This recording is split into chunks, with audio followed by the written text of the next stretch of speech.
รื่องราวความรักต้องห้ามของพระสนมระดับกลางกับนายทหารกลอุบายเพื่อที่จะหนีออกไปแต่งงานพระสนมระดับกลางทำในสิ่งที่คนอื่นๆอยากจะทำและน้อยคนที่จะทำได้นั่นก็คือการออกไปใช้ชีวิตนอกวังหลักแผนการอันแยบยลที่ใช้ตบตาจักรพรรดิจนยอมปล่อยเธอไปสู่อิสระซึ่งแผนการอันชาญฉลาดนี้ถ้าผมบอกว่าจริงๆแล้วเธอไม่ได้ตบตาจักรพรรดิได้แล้วจักรพรรดิก็ไม่ได้ถูกหลอกด้วยในคลิปนี้เราจะมาพูดถึงใน EP นี้กันนั่นก็คือ EP ที่3ของซีซั่นแรกในตอนวิญญาณที่กำลังปั่นป่วนถ้าพร้อมแล้วเราไปเริ่มกันเลยซึ่ง EP นี้อย่างที่บอกว่าเป็นเรื่องราวของความรักต้องห้ามระหว่างพระสนมระดับกลางกับนายทหารหนุ่มซึ่งถ้าเราดูใน EP ที่2ตอนใกล้จะจบก็จะมีตัวอย่างใน EP นี้ขึ้นมาซึ่งจะเปิดตัวคล้ายๆว่ากำลังมีวิญญาณมาร่ายรำแล้วก็มาหลอกคนในวังหลังซึ่งทำให้เราคิดว่า EP ต่อไปจะเป็น EP ที่มีวิญญาณพูดผีมาอาละวาดแล้วก็ตอนเปิด EP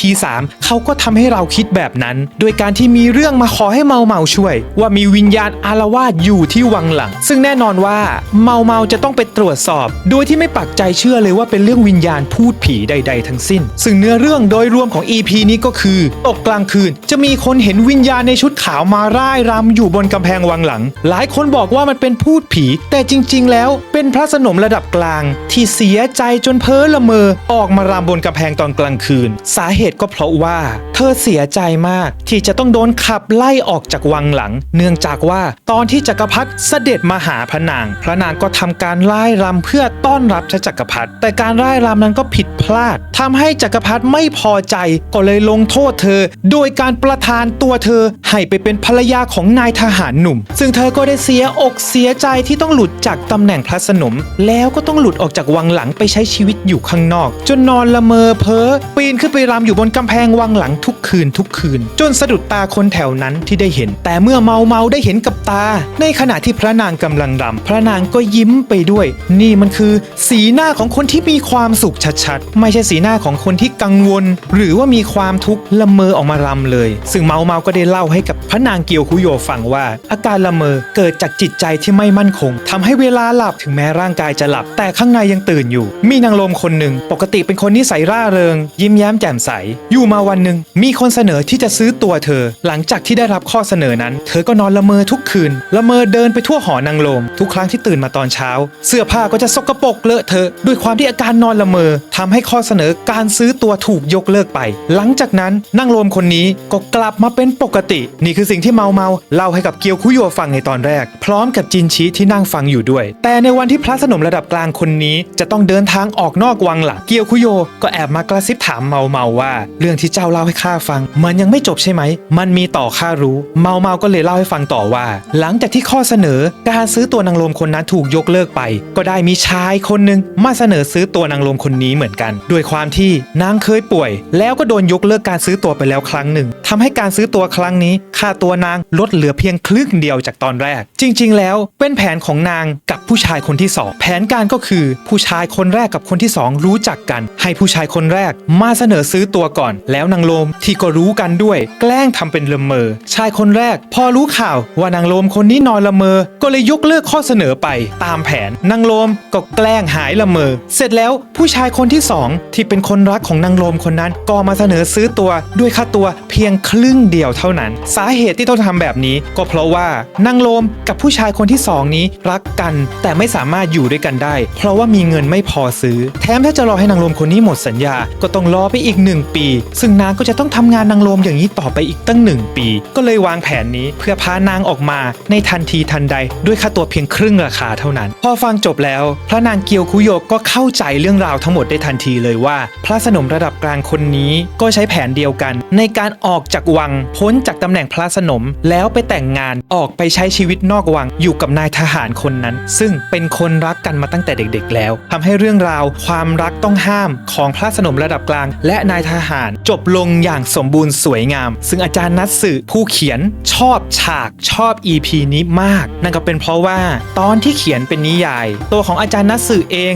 ถึงแม้ว่าจะหยิบยกเรื่องราวความรักต้องห้ามนี้เอามาเขียนแต่ก็ไม่ได้ลงรายละเอียดกับคู่พระสนมกับนายทหารนี้มากมายเราจะสังเกตได้ว่าในเรื่องพระสนมคนนี้กับนายทหารไม่มีแม้แต่ชื่อปรากฏ ทในเรื่องด้วยซ้ำแต่ทีมงานอนิเมะก็เอามาเล่าได้อย่างถึงอารมณ์ทำให้เรตติ้งใน EP นี้มันพุ่งขึ้นไปเลยทีเดียวทำให้คนเขียนอย่างอาจารย์นัสนี่ปลื้มใจมากๆรวมถึงแฟนๆหมอยาที่ได้ดู EP นี้เช่นเดียวกันซึ่งในตอนสัมภาษณ์อาจารย์นัสสื่อสัมภาษณ์ว่าตอนแรกตั้งใจจะเขียนหมอยาโคมแดงให้มันดาร์กเข้าไว้ให้มันทึมเข้าไว้จนขนาดอยากจะเขียนให้จินชี้ตายที่เราคุยกันไว้ตั้งแต่คลิปที่แล้วแต่อาจารย์นัสดันมาพอใจดันมาตกหลุมรักกับ EP นี้ไหนแล้วบอกว่าจะเขียนดาร์กอาจารย์รักโชโจชัดๆซึ่งก็ต้องบอกว่าการอยู่วังหลังหรือว่าตามประวัติศาสตร์จีนก็จะมีชื่อว่าพระราชวังต้องห้ามหรือที่ชาวจีนเรียกว่ากู้กงซึ่งไม่ได้เป็นเพียงสัญลักษณ์แห่งอำนาจของจักรพรรดิจีนแต่ยังเป็นคุกทองคำสำหรับหลายคนที่อาศัยอยู่ข้างในโดยเฉพาะพระสนมและนางกำนันขันทีที่ไม่มีสิทธิ์ออกจากวังไปได้ตามใจชอบตามประวัติศาสตร์ที่พระราชวังต้องห้ามมีกำแพงสูง10 เมตรมีคูน้ำลึกล้อมรอบทหารยามที่เฝ้าระวังตลอด24 ชั่วโมงบทลงโทษที่โหดร้ายสำหรับผู้ที่ฝ่าฝืนทำให้การหลบหนีออกจากพระราชวังต้องห้ามเป็นเรื่องที่แทบจะเป็นไปไม่ได้เลยแต่ถึงจะเข้มงวดและแทบจะเป็นไปไม่ได้ขนาดนั้นในประวัติศาสตร์ก็มีผู้ที่พยายามที่จะหนีออกมาแล้วทำสำเร็จด้วยซึ่งอย่างที่บอกว่ามันเป็นอะไรที่ยากมากเพราะระบบรักษาความปลอดภัยของพระราชวังต้องห้ามด่านแรกเลยคือมีทหารยามกว่า 9,000 นายที่ผลัดเปลี่ยนเวรกันตลอด24 ชั่วโมงโดยเฉพาะบริเวณประตูหลักทั้ง4ทิศมีการตรวจสอบผู้เข้าออกอย่างเข้มงวดประการที่2มีกำแพงสูง10 เมตรหนาถึง8 เมตร 50 เซนล้อมรอบพระราชวังทั้งหมดมีคูน้ำกว้างถึง52 เมตรเป็นด่านสุดท้ายก่อนที่จะพ้นกำแพงไปประการที่3ระบบสอดแนมภายในทั้งขันทีและนางกำนันก็ทำหน้าที่คอยสอดส่องดูแลเป็นหูเป็นตาให้จักรพรรดิอีกทีหนึ่งคอยรายงานความเคลื่อนไหว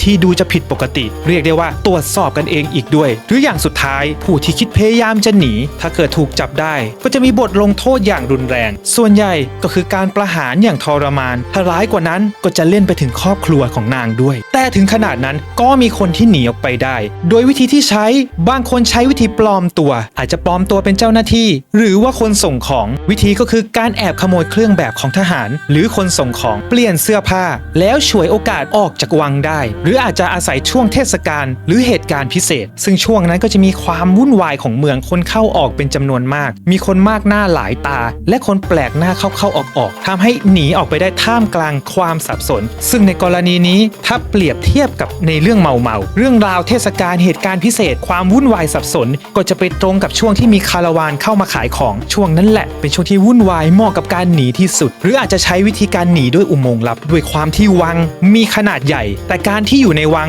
ถึงแม้จะแน่นหนามีทหารคอยดูแลแต่ว่าก็เสี่ยงที่จะถูกปิดล้อมได้ในกรณีที่เกิดสถานการณ์ฉุกเฉินการที่จักรพรรดิและเชื้อพระวงศ์รวมถึงคนสำคัญจะหนีออกไปนอกวังได้จะมีการใช้อุโมงค์ลับซึ่งอุโมงค์ลับเหล่านี้ก็มักจะสร้างใต้พระราชวังแล้วเมื่อลงอุโมงค์ลับไปก็มักจะไปเชื่อมต่อกับสถานที่สำคัญนอกพระราชวังเช่นวัดหรือว่าบ้านขุนนางที่ไว้ใจได้หรือวิธีสุดท้ายก็คือการใช้กลอุบายหลอกล่อเหมือนพระสนมคนนี้เลยมีบันทึกเรื่องราวของสนมที่แกล้งป่วยหนักเพื่อขออนุญาตออกไปรักษาตัวนอกวังหรือการแซงเสียชีวิตเพื่อให้ร่างถูกนำออกไปฝังอีกด้วยซึ่งเรื่องนี้ก็คุ้นๆเหมือนใครสักคนในเรื่องเมาที่แกล้งตายจนหนีออกจากวังไปได้ซึ่งในสมัยราชวงศ์ชิงมีเรื่องเล่าว่าสนมนางหนึ่งแกล้งป่วยหนักเป็นเวลาหลายเดือนจนได้รับอนุญาตให้ออกไปรักษาตัวที่บ้านญาติแล้วตั้งแต่ออกไปก็ไม่กลับมาอีกเลยจะเห็นว่าวังหลังที่มีฉากสวยงามจริงๆแล้วคนที่อยู่ในนั้น